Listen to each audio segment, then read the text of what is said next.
Hello, my name's Andy. Welcome to episode 76 of Keeping Water. As you can clearly see from the thumbnail and the title of this video, the new addition I've got for my filtration is a Tempest.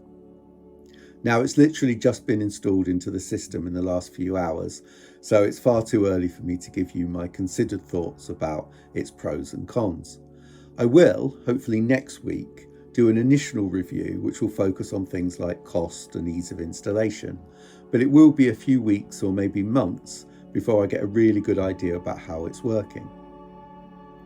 So today I'm going to talk about why I got a Tempest and any of the peculiarities about the installation, which there's a few because as usual I've bodged a lot of it. Anyway, why did I get a Tempest? Well, a Tempest is described as being an innovative water polisher, but that's not why I've got it. I've got it to address a few problems that I've had with my filtration for quite a while now and that I've been wanting to address, and many of my other ideas to do so haven't really worked. For instance, I thought about getting a pressure filter, but I've had previous experience with pressure filters and I don't really like them. So I'll go through some of the things I've been trying to address and why I think a Tempest fits the bill. Firstly, I think I've needed more mechanical filtration. And at its heart, ignoring all the talk of polishing water, etc., it's a mechanical filter. Now, when it's used, well, I won't say correctly, but when it's used at its most efficient, I think, it's fitted at the end of the filtration, or at least after all the other mechanical filtration. And then it's used to pick out the really fine detritus and give you that water clarity that everyone's after. Now again, as I said, I'm not using it like that. I'm just using it as an ordinary mechanical filter. Now, it will still hopefully pick out that fine detritus as well as larger amounts, but because of where I've got it in my system and how I'm using it, it's going to be doing both. So it won't be as efficient as a water polisher. Now, the next reason I've got a Tempest is to overcome a couple of problems I've had which relate to the pump. Now, the pump in my pond is a 13,000 litre an hour pump, which isn't Vari-Flow, so I've got no control over the speed at which it pushes water through the system. Now, if I was to just send water direct to my multi-bay, it would overflow as water couldn't exit as fast as it was coming in.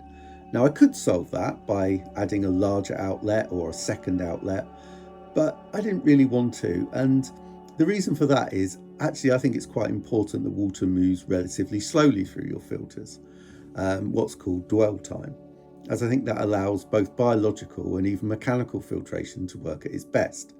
Now, I don't know any scientific formulas to define exactly how slowly or quickly water should move through your system, but I didn't really want to push it that fast through anyway, even if I could make it work so water comes straight from the pump and flow through at its fastest speed. So what I did instead is to use a splitter. Now the splitter is actually in the pond, and the reason for that is there wasn't really room in my shed, and if I'd even put the splitter in my shed, I didn't really have anywhere to send the water to, so I'd just be pushing it back out to the pond unfiltered. So as I say, the splitter's in the pond, so it slows down the amount of water that's coming from the pump and into the multi-bay. But it's not a great solution, to be honest, because obviously it's an ugly piece of plastic in the pond that the fish could potentially hurt themselves on. And also it's sending water away from the pump, which seems quite counterproductive. So I've wanted for a long time to get that splitter out of the pond. But to get the splitter out of the pond, I obviously needed somewhere for the water to go.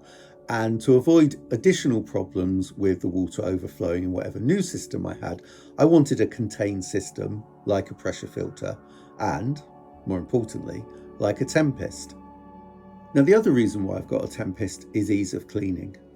Whatever addition I was going to have to my filtration, it needed not to unduly add to the workload that I've already got in keeping my filters clean and therefore the pond water healthy. So one of the positives about a Tempest is it's actually really easy to clean.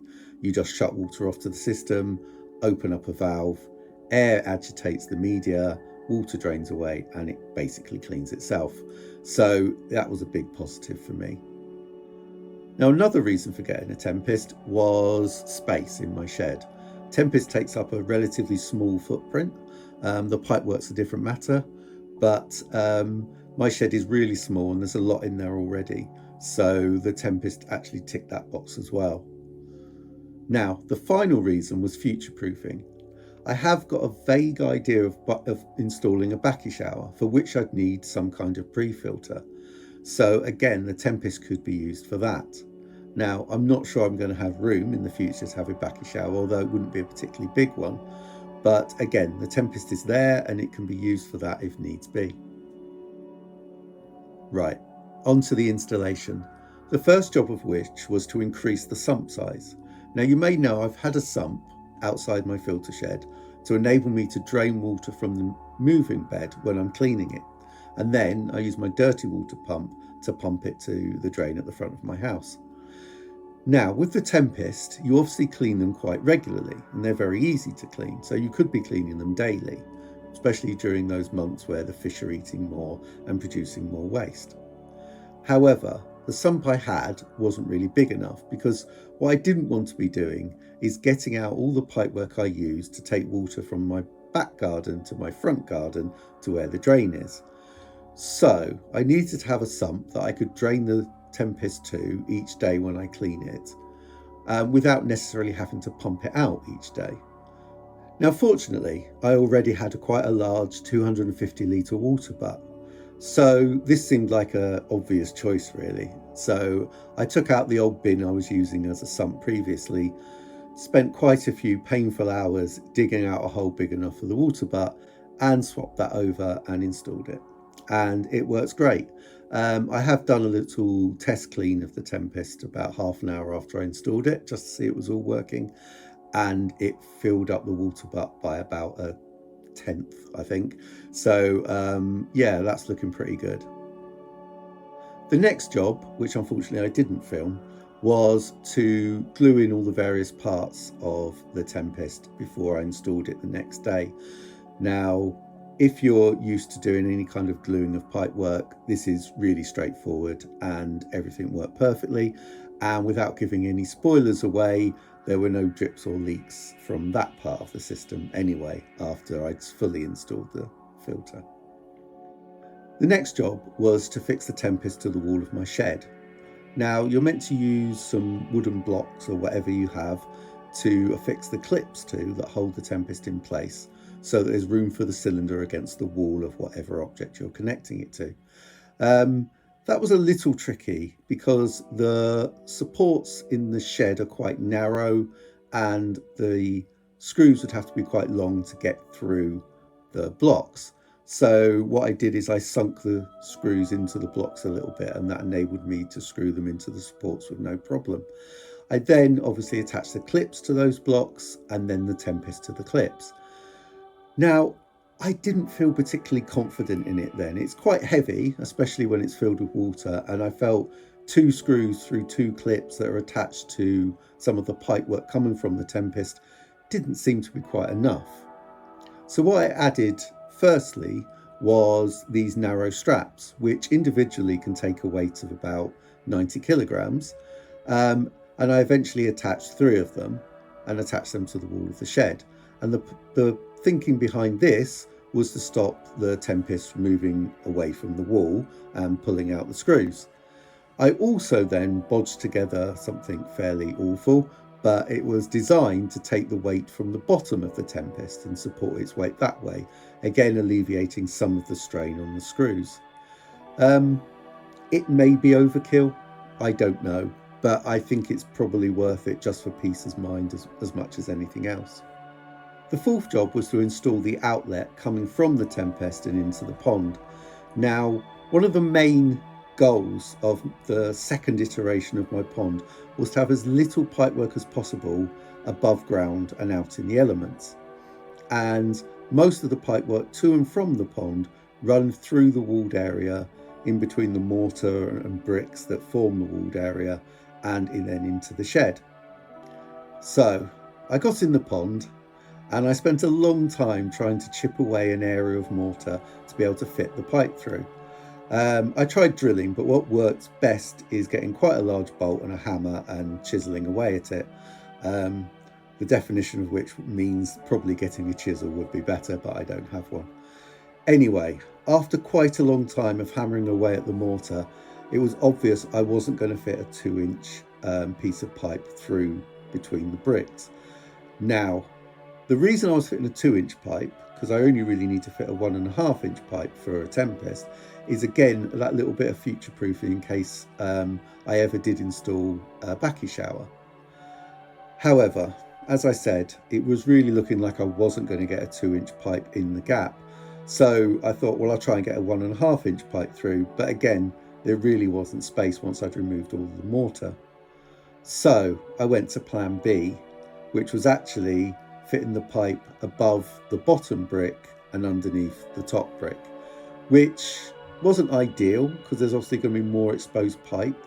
But it actually gives it a better angle going into the shed, so it wasn't the worst idea.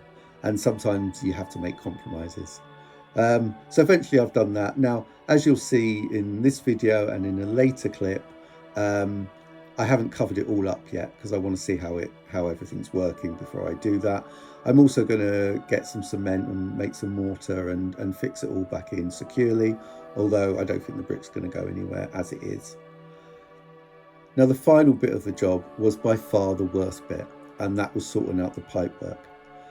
What I had to do is obviously bring the splitter into the shed to send some water that's coming in from the pump to the multi-bay via the UV, and then some to the Tempest.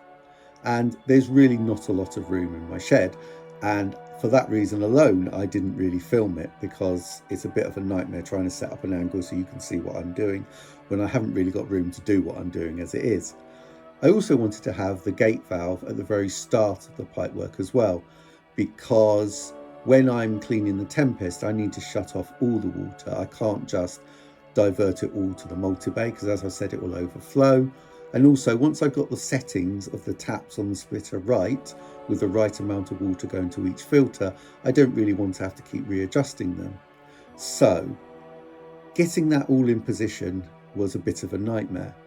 What didn't help as well is that I hadn't bought enough right angle rubber connectors, and so I had to use some curved offcuts of pipes that I had. Now, eventually I got it all in place, and when I turned it on, everything worked. Well, I'd love to say there were no leaks. There is a small drip that's coming from the splitter, and from memory, when I previously had a splitter outside of the pond, it used to drip quite a lot. Now, this is barely dripping at all, and I'm kind of got my fingers crossed that it's going to stop dripping all by itself, which things sometimes do. If it doesn't, I'm going to have to get into a very small corner of my shed underneath my multi-bay and try and adjust it and stop it. Maybe add some glue or some sealant to it to try and stop it dripping. It's not an awful drip, so I'm not too worried about it for the time being. I think I'll sit on my hands a bit and see how it transpires. Now, so everything's working. I think I'm just about getting enough flow through the Tempest. I did have to adjust things a little bit, so there is slightly less flow going through the multi-bay than there was when the splitter was in the pond, but all of the water that the pump is pushing is now going through some sort of filtration, so I'm pretty happy with that. As you may have seen in last week's video, when I got into the pond, I also planned to do a number of other jobs, not least of all cutting the plants back, but it took me so long to chip away at that mortar. It was very, very edited, the small clip you saw, and to then remove the splitter from the pipework in the pond and reattach the pump, that after about an hour and a half in the pond, and it was about 5 degrees of water, so not really, really cold, but cold enough, I was pretty much shivering and I'd pretty much done. So I got out of the pond and I will do the plants over the next week. I wanted to limit my time in the pond because I didn't want to cause undue stress to the fish. But to be honest, the fish really didn't give a monkeys that I was in the pond. There was a couple of times I was stretching my leg behind me just because I was in quite an uncomfortable position, and I very gently knocked into quite a large fish, which I presume was one of the carp. And then I stretched again and it was there again. So actually they were sat quite close to me most of the time I was in the pond, and the rudd was swimming around me as they normally do. So as I think I said last week, the fish are far less bothered by me when I'm in the pond or when I'm on the side of the pond. So I'm not too worried about getting in the pond again. I would like to get it done before the new fish arrive though, because I think once I've got them in, I'd really like them to settle down without any humans invading their space, basically. As I said, the Tempest is now part of the system. Things seem to be going okay, apart from that one little drip. And yeah, I'm pretty happy with it. Now, I will give you a full, if that's the right term, initial review next week, unless the fish come before then, in which case I'll prioritise the fish for that episode. But I will give an initial review. I do have quite a lot of thoughts about the Tempest. I'm kind of quite opinionated about most things. But I would say the things that I don't like about it are things I already knew before I bought it, which I think is quite significant to say, really. And there are more things I like about it than dislike about it. So I'm pretty happy with my purchase all in all. Right, I think that will wrap things up for this episode. I hope you've enjoyed it. Thank you very much for watching. I really do appreciate it. If you like this video, please like. If you've got comments to share about Tempests or about my setup in general, it's a mess, I know. You notice I haven't mentioned all the leaves on the floor of the shed that I found under the bucket that used to live where the Tempest is. I will clear it all up at some point. If you've got any helpful comments, please share them. If you've got any criticisms, share them too. If you're not subscribed, please subscribe. I'm getting close to 400 subscribers now, which is quite exciting for me. So if you could help push me over the line, that would be great. And I'd be really grateful if you join again next week. So that's it. Thank you very much for watching again, and I will see you next time.